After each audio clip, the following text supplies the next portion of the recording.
فتنہ اور فساد مچتا ہے. تو اسلام چاہتا ہے لوگ انصاف، حاکم حکمراں لیڈرز انصاف کرے تاکہ رعایا امن و امان میں رہے. یہ کانسیپٹ ہے اسلام کا کہ پیسفل ایگزسٹنس ہو لوگوں کا، جس کے لیے اسلام کہتا ہے کہ انصاف والا معاملہ ہو. اور اللہ کے رسول صلی اللہ علیہ وسلم کو سورہ نساء سورہ نمبر 4 آیت نمبر 58 نے فرمایا اور کہا وَإِذَا حَكَمْتُمْ بَيْنَ النَّاسِ أَن تَحْكُمُوا بِالْعَدْلِ، جب اے نبی لوگوں کے اندر آپ فیصلہ کرو تو عدل کے ساتھ، انصاف کے ساتھ فیصلہ کرنا. انصاف کے ساتھ فیصلہ کرنا اس لیے کہ جس سماج میں، سوسائٹی میں نا انصافی ہوتی ہو، اس سوسائٹی کے اندر پیس کبھی ہو ہی نہیں سکتی، امن کبھی قائم ہی نہیں ہو سکتا، شانتی کبھی ہو ہی نہیں سکتی. یاد رکھیے، سمجھ رہا؟ تو نا انصافی نہ ہو، انصاف ہو. تو اسلام کہتا ہے، نبی اکرم صلی اللہ علیہ وسلم حکم آیا انصاف کیجئے. آپ جب بھی فیصلہ کرے لوگوں میں انصاف کے ساتھ، فیصلہ کسی کے بھی معاملے میں ہو، چاہے وہ سامنے والا مسلم ہو یا غیر مسلم ہو، فیصلہ عدل کے ساتھ، انصاف کے ساتھ، اور اس میں کوئی ناانصافی والی چیز نہیں ہوں گی. تو عدل کا حکم دیا جاتا ہے. دوسرے مقام پہ اللہ رب العزت فرماتا ہے اور کہتا ہے سورہ نمبر 7 آیت 29 کے اندر قل امرنی بالقسط، اللہ نے مجھے حکم دیا ہے کہ میں انصاف کروں، کہ میرے رب کا یہ حکم ہے کہ ہم انصاف کریں. اسی طرح سورہ نحل سورہ نمبر 16 آیت 90 میں اللہ نے فرمایا ان اللہ یأمر بالعدل والاحسان، اللہ حکم دیتا ہے تمہیں کہ تم عدل کرو اور احسان کرو. وایتاء ذی القربى، اور خرابات داروں کو جو ہے عطا کرو، ان کو کچھ دو. وینہی عن الفحشاء والمنکر، اور رکنے کا حکم دیتا ہے فحش بری باتوں سے اور منکر خراب کاموں سے. تو یہاں بھی دیکھیے اللہ حکم دیتا ہے ہمیں انصاف کرنے. تو اسلام یہ کہتا ہے کسی سماج میں شانتی کے لیے انصاف ضروری ہے. جو لوگ انصاف نہیں کرتے اس ملک میں اور اس سماج میں شانتی کبھی استھاپت یا کبھی قائم ہو ہی نہیں سکتی. یاد رکھ لیجیے. اب بہت سارے لوگ امن چاہتے ہیں بغیر انصاف کے، نا انصافی ہوتی ہے قوموں پر، پھر کہتے ہیں کہ امن کیوں نہیں ہے اور یہ لوگ اس طرح کی حرکت کیوں کر رہے ہیں. آپ پہلے ان کو انصاف دیجیے، جو ان کا حق دیجیے، اس کے بعد آپ یہ کہہ سکتے ہیں کہ یہ لوگ ایسا کیوں کر رہے ہیں. تو دیکھیں اسلام کی تعلیمات اس معاملے میں یہ کہ انصاف کیا جائے. اسی طرح اگر آگے بڑھے تو اسلام کہتا ہے محبت اور بھائی چارہ ہو لوگوں میں، کیونکہ محبت اور بھائی چارے کے بغیر امن ہو ہی نہیں سکتا. ٹھیک ہے، محبت اور بھائی چارہ، اور اتنی باتیں محبت اور بھائی چارے کے تعلق سے اسلام نے کہی، شاید ایسی کوئی باتیں اور ایسا حکم جو ہے کسی دین نے، کسی کلچر یا کسی سیولائزیشن نے دیا. ایسی باتیں ہیں کہ ایسی باتیں ہیں کہ جس کے تعلق سے یہ کہہ دیا کہ وہ مسلم ہی نہیں، جو خود کھا کر سوئے اور اس کا پڑوسی بھوکا سوئے، ہے ہی نہیں وہ مسلمان، وہ ایمان والا نہیں، وہ بلیور نہیں، جو کھا کر سوئے اور اس کا پڑوسی بھوکا ہو. کیسی تعلیمات ہے؟ اور یہ نہیں کہا پڑوسی مسلم ہے غیر مسلم ہے، کوئی بھی ہو سکتا ہے. ایسی تعلیمات دی.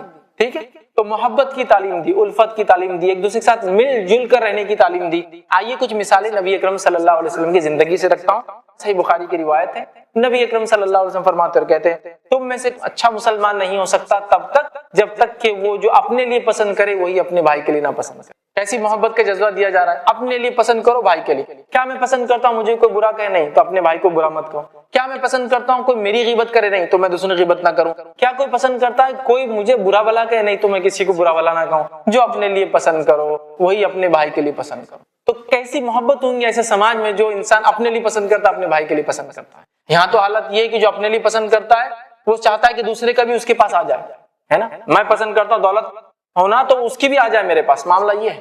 یہاں اسلام کہہ رہا ہے جو اپنے لیے پسند کرو دوسرے کے لیے بھی پسند کرو. کیسی پیاری تعلیمات ہے. آگے آئیے. اسی طرح ایک اور روایت میں آپ نے فرمایا کہا انما یرحم اللہ من عبادہ الرحماء، اللہ اپنے بندوں پر انہی پر رحم کرتا ہے جو دوسروں پر رحم کرتے ہیں. طبرانی کی ایک روایت میں نبی اکرم صلی اللہ علیہ وسلم فرمایا کرا ارحموا من فی الارض یرحمکم من فی السماء، تم زمین والوں پر رحم کرو تو آسمان والا تم پر رحم کرے گا. اتنا رحم اور محبت کا اسلام نے جو ہے جذبہ سکھایا، اتنا زیادہ. یاد رکھیے. اسی طرح ایک روایت میں آپ نے فرمایا من لا یرحم لا یرحم، جو دوسروں پر رحم نہیں کرتا اس پر بھی رحم نہیں کیا جاتا ہے. تو ہمیں رحم کی، جس کو بولیں گے مرسی کی، دیا کی، کرونا کی تعلیم اور شکشا دی جا رہی ہے کہ ہم دوسروں سے محبت کریں، اپنے بھائی سے محبت کریں، دوسروں پر رحم کریں، زمین والوں پر رحم کریں. زمین کے اوپر کیا نہیں آتا ہے، زمین کے اوپر انسان ہوتے ہیں، جانور ہوتے ہیں، سب پر ہمیں رحم کرنا ہے. یاد رکھیں. تو آسمان والا ہم پر رحم کرے گا. جو دوسروں پر رحم نہیں کرتے اللہ ان پر رحم نہیں کرتا. تو کتنی تعلیمات ہے، کتنا مضبوط امن کا تصور ہے. اور وہ سماج، وہ سوسائٹی کو تھوڑا سوچئے جس میں لوگ اس پہ فالو کرتے ہیں تو کیسا سماج اور سوسائٹی ہوں گے. جس کو دیکھنا ہے تو مدنی معاشرہ، نبی اکرم صلی اللہ علیہ وسلم کے زمانہ اور اس کے بعد کا دور دیکھیے کیا معاشرہ تھا، کیسے لوگ ایک دوسرے سے محبت کرتے. اسلام کی یہی تعلیمات ہے اور یہ انسانیت کے تعلق سے. یاد رکھیں اسلام یہ کہتا ہے کہ امن کے لیے ضروری ہے کہ ٹالرنس بھی ہو، لوگ برداشت بھی کریں ایک دوسرے کو، سہنشیلتا جس کو کہتے ہیں، یہ بڑا اہم اسلام کا پیغام ہے اور امن کے راستے میں اتنا زبردست مائلسٹون ہے کہ اسلام دنیا کا پہلا دین تھا جس نے یہ کہا، نبی اکرم صلی اللہ علیہ وسلم پر یہ وحی نازل ہوئی جس کو ہم جانتے ہیں، جو سورہ بقرہ سورہ نمبر 2 کی آیت نمبر 256 ہے، لا اکراہ فی الدین، دین میں کوئی زبردستی نہیں۔ اس کا پس منظر انشاءاللہ کانٹیکسٹ بھی میں سمجھاؤں گا بعد میں کہ اس کے کیا فائدے انسانیت نے اٹھایا اور اس کے بعد ہیومینٹی کو کیا فائدہ ہوا۔ دوسری جگہ کہا لکم دینکم ولی دین، تمہارے لیے تمہارا دین ہے، ہمارے لیے ہمارا دین۔ مطلب یہ کھلی چھوٹ اور اجازت دی کہ جو جس مذہب پہ چلنا چاہے وہ چل سکتا ہے۔ یاد رکھیے یہ بات میں اس لیے کہہ رہا ہوں کہ اس سے پہلے، اسلام سے پہلے جتنی حکومتیں، جتنی سیویلائزیشن گزری ہے، یاد رکھیے، چاہے وہ رومنس ہو، ٹھیک ہے، اسی طرح ایجپشنس ہو، بیبلونینس ہو، میسوپوٹیمینس ہو، سومیرینس ہو، اسیرینس ہو، آپ نام لیتے ہیں، چاہے یورپ میں ہو یا کسی جگہ دنیا کی اور بستیوں میں، یاد رکھیے ان میں ایک سسٹم تھا جو کنگ کا ریلیجن ہوتا تھا، بادشاہ کا، وہی رعایا کا مذہب ہوتا تھا۔ Kings state religion was the religion of the people, جس کو کہیں گے جو اسٹیٹ کا مذہب، بادشاہ کا جو مذہب ہوتا تھا وہی رعایا کا ہوتا تھا۔ اور رومن امپائر میں جب لوگوں نے پہلی بار عیسائیت کو، کرسچینٹی کو ایکسپٹ کیا تو ان لوگوں نے ان پر اتنے ظلم کیے کہ ہم سب جانتے ہیں، بھوکے شیروں کے سامنے ان عیسائیوں کو لا کے کھڑا کر دیا جاتا، کہا جاتا ایمان چھوڑتے ہوئے رکھتے ہو، اگر وہ عیسیٰ علیہ السلام پر ایمان چھوڑ دیتے تو انہیں آزاد کر دیا جاتا، نہ چھوڑتے تو مار دیا جاتا۔ یہ اسلام تھا پہلا دین جس نے انسانیت کو یہ تعلیم دی کہ دیکھو ایسا ہو سکتا ہے کہ بادشاہ کا مذہب الگ اور رعایا کا مذہب الگ ہو سکتا ہے۔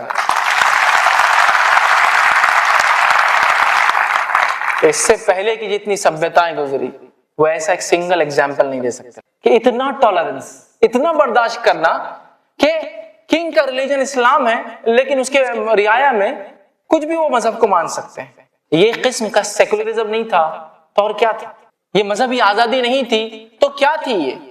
پھر ہم پہ اگر کوئی کہے کہ آپ کا مذہب امن والا نہیں ہے، اسلام اشانتی کا دھرم ہے، اسلام بے امنی پھیلاتا ہے، تو میرا یہ سوال ہے 1400 سالوں سے مسلمانوں نے جن علاقوں پہ حکومت کی وہاں کی کچھ رپورٹس آپ دے سکتے ہیں؟ یہ اور بد امنیاں انہوں نے پھیلائی، بتائیے ایسی کوئی ایگزامپلس کہ ہاں دیکھیے یہ ایگزامپل ہے مسلمانوں نے یہ بد امنی کی، لیکن ایگزامپل سوٹیبل ہو، ان کانٹیکسٹ ہو، کہ اگر ایک مسلم نے یہ کیا تو اس سے پہلے لوگوں نے کیا کیا، ان کانٹیکسٹ ہو، جس کو کہیں گے نا دیکھا جائے گا اور پرکھا جائے گا اس چیز کو۔ ورنہ کوئی چور آ کر کہیں گا کہ میرے پہ بڑا ظلم ہوا، انہوں نے ہاتھ کاٹ دیا میرا، تو ان کانٹیکسٹ یہ بات مانی نہیں جائیں گی، اس لیے کہ آپ نے ایک جرم کیا جس کی وجہ سے آپ کے لیے اشانتی ہوئی کہ ہاتھ کاٹا گیا، آپ کا کانٹیکسٹ ہے اس کا، سمجھ رہے ہیں؟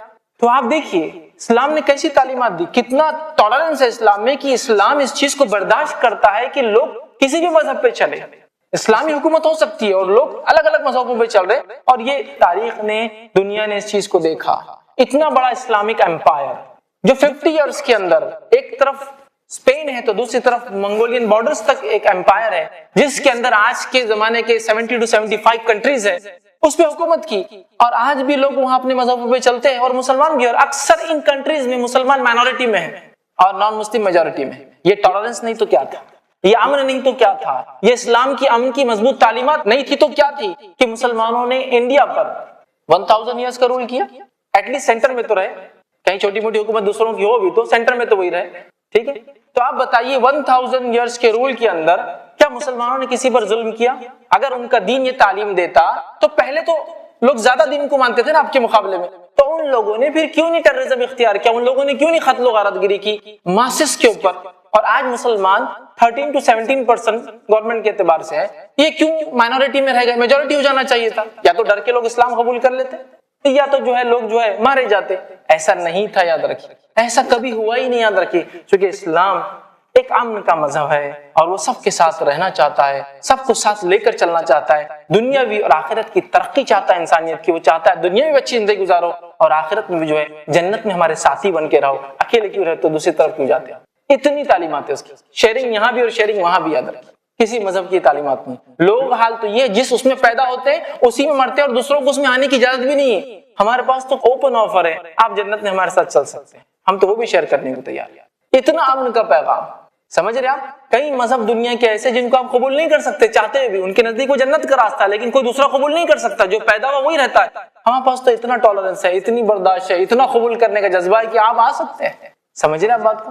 یہ امن کا تصور ہے اسلام کا، اور بہت وسیع، اس کو کہتے ہیں وائڈ، اس کا بہت تصور ہے۔ آئیے آگے بڑھتے ہیں کہ اسلام میں ٹالرنس، برداشت کیا ہے۔ تو ایک چھوٹا سا واقعہ سناتا ہوں، واقعہ طائف کا ہے۔ ابن ہشام سیرت کی کتاب بایوگرافی کی، اس میں آپ پڑھ لیں۔ ابن ہشام کا واقعہ یہ ہے کہ نبی اکرم صلی اللہ علیہ وسلم ایک جگہ گئے جہاں آپ کی بات مکہ والوں نے نہیں مانی، آپ وہاں سے نکل کر طائف گئے۔ طائف میں آپ کی والدہ کی طرف سے، ماں کی طرف سے رشتہ دار تھے۔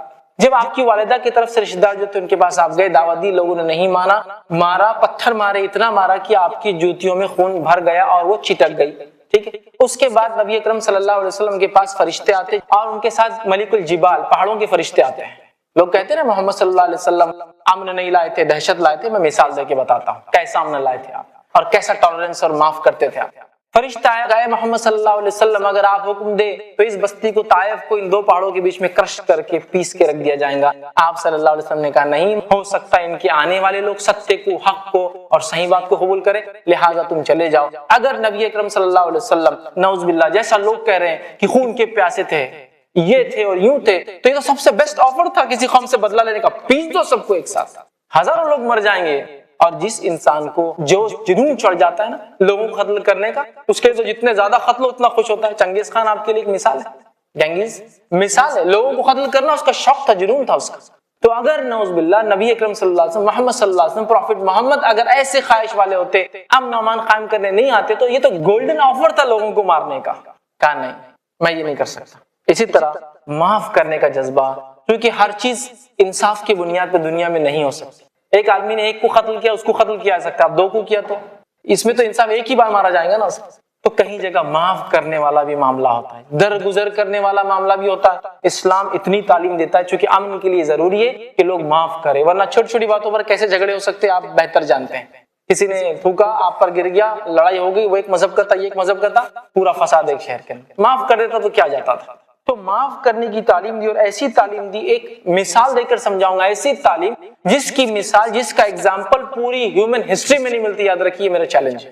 ایسا ایگزامپل دیتا ہوں آج میں آپ کو تاریخ کا، کہ کیسا برداشت کرتے اور کیسا آپ معاف کرتے، جس کو کہیں گے ٹالرنس اور جس کو ہم کہیں گے درگزر کرنا، معاف کرتے تھے آپ لوگوں کو جو ہے۔ اس کا ایک واقعہ سناتا ہوں، فتح مکہ سب نے پڑھا ہے، الرحیق المختوم میں اس واقعے کو آپ پڑھ سکتے۔ فتح مکہ، نبی اکرم صلی اللہ علیہ وسلم کو مکہ کے اندر تکلیف دی گئی، وہاں آپ کے ساتھیوں کو قتل کیا گیا، لوگوں کو مارا گیا، لوگ اپنے گھر بار چھوڑ کر مختلف ممالک میں، کنٹریز میں جانے پر مجبور ہوئے، کوئی حبشہ چلے گیا، کوئی یمن چلے گیا، جو جہاں بھاگ سکتا تھا بھاگ رہا ہے۔ حالت یہ کیے گئے کہ محمد صلی اللہ علیہ وسلم کو تکلیف دی گئی، گھر میں کچرا پھینکا جاتا، بیٹیوں کو طلاق دے دی گئی، آپ کے جو ہے نماز کی حالت میں گندگی لا کے جانوروں کی سر پہ ڈال دی گئی، ایک شخص نے آپ کے گلے میں کپڑا ڈال کے کھینچ دیا، لوگوں نے پورا مارنے کا پلان بنا دیا۔ محمد صلی اللہ علیہ وسلم کو مجبور ہو کر اپنے وطن کو، اپنے برتھ پلیس کو چھوڑنا پڑا مکہ۔ آپ مدینہ گئے، مدینہ جانے کے بعد 8 سال بعد وہی محمد صلی اللہ علیہ وسلم جس کو تکلیف دے کر اور جو مجبوری کی کیفیت میں اس شہر سے نکلا تھا، آج ایز اے کانکرر اور ایز اے فاتح اپنے اس شہر میں واپس لوٹتا ہے۔ فاتح ایز اے کانکرر، اور عرب کے ٹریڈیشن کے مطابق مرد پورے مار دیے جائیں گے، عورتوں کو لانڈی سلیوز بنا لیا جائے گا، بچے مارکیٹ منڈی میں بیچ دیے جائیں گے۔ سارے مکے والے یہی سوچ رہے تھے کہ اب محمد شاید صلی اللہ علیہ وسلم وہی کام کریں گے۔ محمد صلی اللہ علیہ وسلم وہاں پہنچتے ہیں اور پہنچ کے ایک منادی اور اعلان لگاتے ہیں، جو اپنے گھر کے دروازوں کے پیچھے ہے وہ محفوظ ہے، جو کعبے میں ہے وہ محفوظ ہے، جو ابو سفیان کے گھر میں ہے وہ محفوظ ہے۔ ابھی بھی آپ اس شخص پہ الزام لگائیں گے اور اس نے جو دین اس پہ مکمل ہوا کہ یہ دہشت گردی اور بے امنی پھیلاتا ہے۔ یہ ایسا واقعہ ہے، میں کہتا ہوں نا ہیومن ہسٹری میں آپ لا نہیں سکتے۔ ایک ایگزامپل کہ ایک آدمی جب طاقت رکھتا تھا، مجبوری میں تو معاف کرنا ہی پڑتا ہے۔ بادشاہ نے کوئی آپ پہ ظلم کیا تو آپ بولتے معاف کر دیا، چونکہ معاف کرنا ہی پڑتا ہے۔ لیکن جب آپ بادشاہ ہے اور اس کے بعد آپ کہتے معاف کر دیا، سب کو معاف کر دیا، جاؤ، کھلی چھوٹ دے دی گئی۔ ایسا سیکنڈ ایگزامپل ہیومن ہسٹری میں نہیں ملتا ہے، ایسی معافی اور امن کا۔ چونکہ آپ صلی اللہ علیہ وسلم جانتے تھے اگر آج ان کو ماروں گا، غلط بھی ہوں گا، ان تک حق بھی نہیں پہنچیں گا، اور یہ دشمنیاں نسل در نسل چلتی رہیں گی۔ نتیجتاً سارا مکہ ایمان لایا، سارا مکہ ایمان لایا، مطلب محمد صلی اللہ علیہ وسلم کی بات کو مان لیا، اس لیے کہ آپ واقعی میں حقیقت میں امن کے پیغمبر تھے، یاد رکھیں، امن کے پیغمبر تھے۔ سمجھ رہے ہیں بات کو؟ تو یہ واقعی ایک مثال ہے، معاف کرو، درگزر کرو، برداشت کرو، یہ پیغام دیا۔ اب آئیے اپنی بات کے خاتمے کی طرف بڑھ رہا ہوں۔ ایک چیز کہ اسلام یہ کہتا ہے کہ جب امن قائم ہو جاتا ہے کسی علاقے میں، پیس جب اسٹیبلش ہو جاتا ہے، امن جب قائم ہو جاتا ہے، اس کی بقا کے لیے، اس کو اسٹیبلش کرنے کے بعد اس کو باقی رکھنے کے لیے فورس یوز کی جا سکتی ہے۔ پیس جب کسی زمین پر اسٹیبلش ہو جاتی ہے تو اسلام کیا کہتا ہے؟ اسٹیبلشمنٹ آف پیس کے بعد اس کی سیکورٹی کے لیے، اس کے باقی رکھنے کے لیے فورس یوز کی جا سکتی ہے۔ اس فورس کی جو اسلام اجازت دیتا ہے، اس طاقت اور قوت کو استعمال کرنے کی اسلام جو اجازت دیتا ہے، اس اجازت کو لوگ بڑے بھونڈے انداز میں پیش کرتے ہیں۔ کہیں بھی ہو گیا، ایک انسان نکلا 100 لوگوں کو مار دیا، ارے یہ اسلامی جہاد ہے، اسلامی جہاد ایسی رہتا ہو، اسلامی جہاد بولے تو معصوم لوگوں کو مار دو۔ اسلام میں اجازت ہے نا اس کی۔ جہاد کیا ہے پہلے یہ تو جانیے۔